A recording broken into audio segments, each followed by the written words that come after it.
पहलगाम दहशतवादी हल्ल्याला एक आठवडा पूर्ण. हल्ल्याच्या पार्श्वभूमीवर जम्मू काश्मीर विधानसभेचं आज एक दिवसीय विशेष अधिवेशन.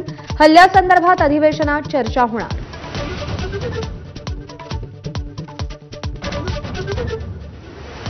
संरक्षण मंत्री राजनाथ सिंग आणि पंतप्रधान मोदींमध्ये आज हाय प्रोफाईल बैठक. पहलगाम हल्ल्याच्या पार्श्वभूमीवर अनेक महत्त्वाच्या चर्चा होणार. बैठकीकडे अख्ख्या देशाचं लक्ष.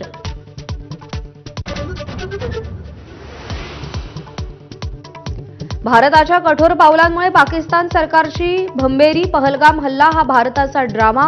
पंतप्रधान शहबाज शरीफ यांच्यानंतर संरक्षण मंत्री ख्वाजा आसिफ यांचं हास्यास्पद विधान.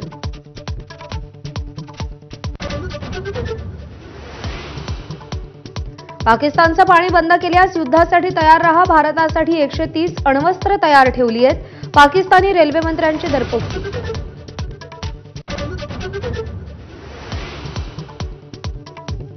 पहलगाम हल्ल्यातल्या आणखी 4 संशयित दहशतवाद्यांची घरं उद्ध्वस्त. कारवाई करण्यात आलेल्या घरांचा आकडा 9 वर. देशभरात हजारो पाकिस्तानी आले कुठून? ठाकरेंच्या शिवसेनेचं मुखपत्र असलेल्या सामनातून मोदी शहांना सवाल. पाकिस्तान्यांच्या आकड्याच्या तफावतीवरून शिंदे फडणवीसांवरही आगपाखड.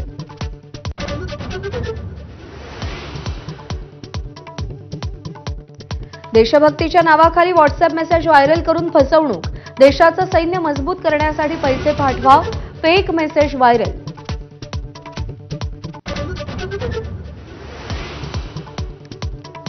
सविसकरा हल्ल्यातील आरोपी दहशतवादी तहव्वूर राणाला एनआयए आज न्यायालयात हजर करणार.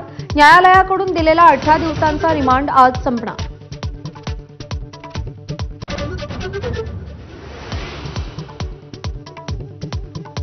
लाडक्या बहिणींना 2100 रुपयांचा हप्ता देणार असं कोण म्हणालं? अन्न आणि औषध प्रशासन मंत्री नरहरी झिरवाळांचं भुवया उंचावणारं वक्तव्य. महायुतीच्याच आश्वासनाचा झिरवाळांना विसर.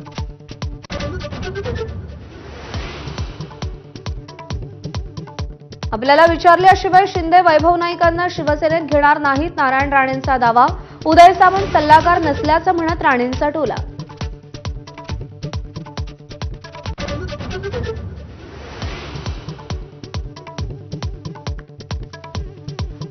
उपमुख्यमंत्री अजित पवारांच्या संगमेश्वर दौऱ्यादरम्यान मधमाशांचा हल्ला.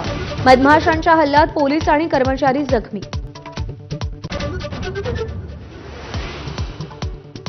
भंडाऱ्यातील राष्ट्रीय महामार्गावर कार आणि ट्रकचा भीषण अपघात. 4 जणांचा दुर्दैवी मृत्यू तर 1 जण जखमी. संपूर्ण परिसरात हळहळ.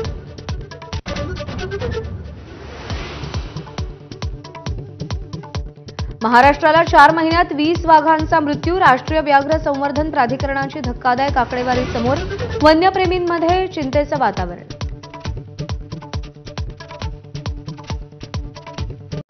Headlines brought to you by Chitale बंधू.